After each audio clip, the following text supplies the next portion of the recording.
มื้อนี้ก็อยู่กับเขตที่สบายใจเนาะเสียงนกเสียง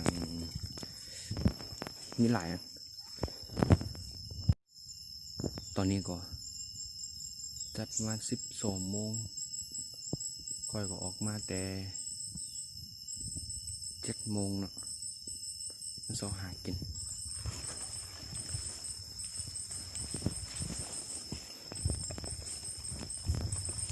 ประมาณ3 กิโลนี่มีอยู่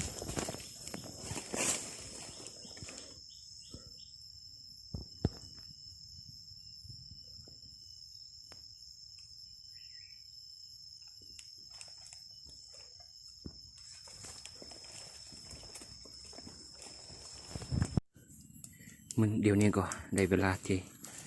จะได้กินข้าวแล้วอยู่ภูอยู่ป่า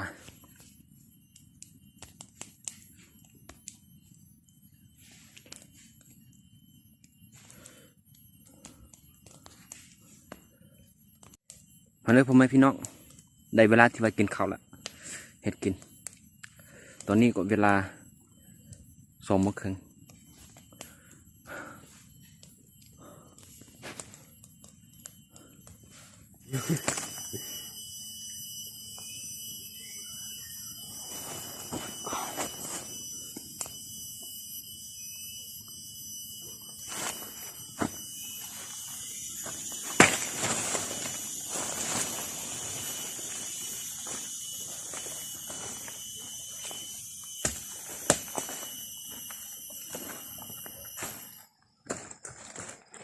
เราตองบ่มาสัก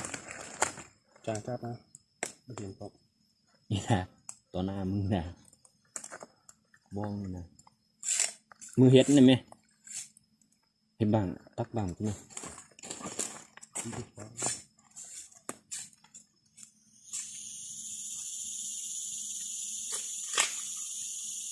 ค่อยมึงบ่มีตองมึงเปาะไหนคือเลย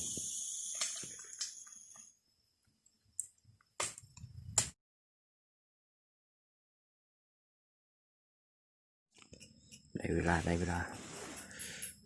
มาตีขวานก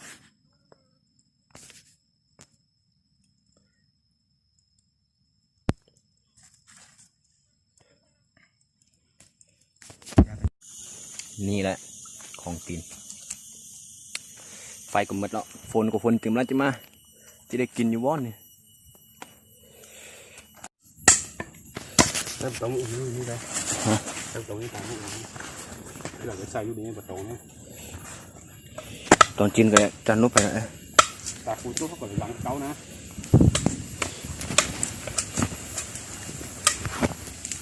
ไปใส่เบอร์นะยักษ์เขาเนี่ย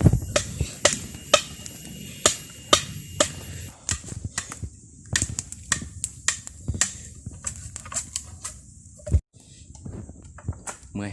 3 โมงยังไม่ได้กินข้าว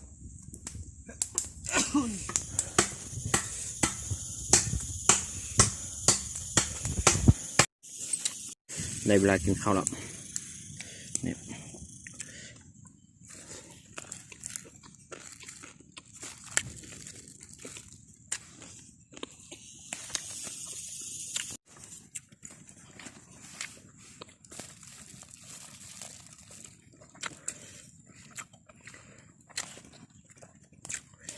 ทำอะไรเนี่ย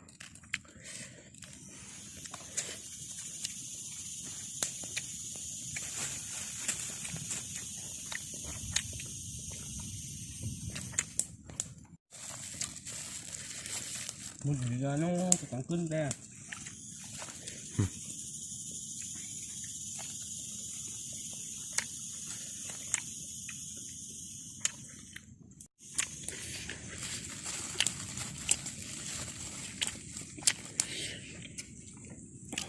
เป็นนั่นก็ตัวนั้นก็30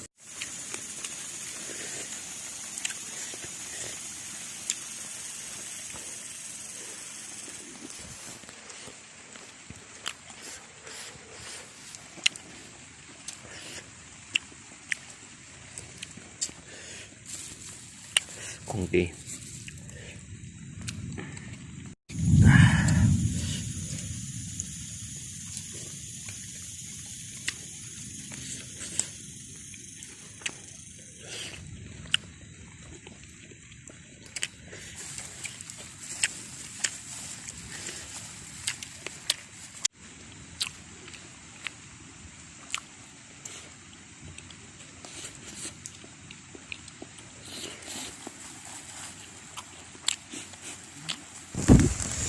นี่แหละ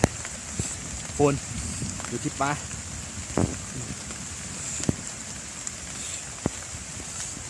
สบายเลย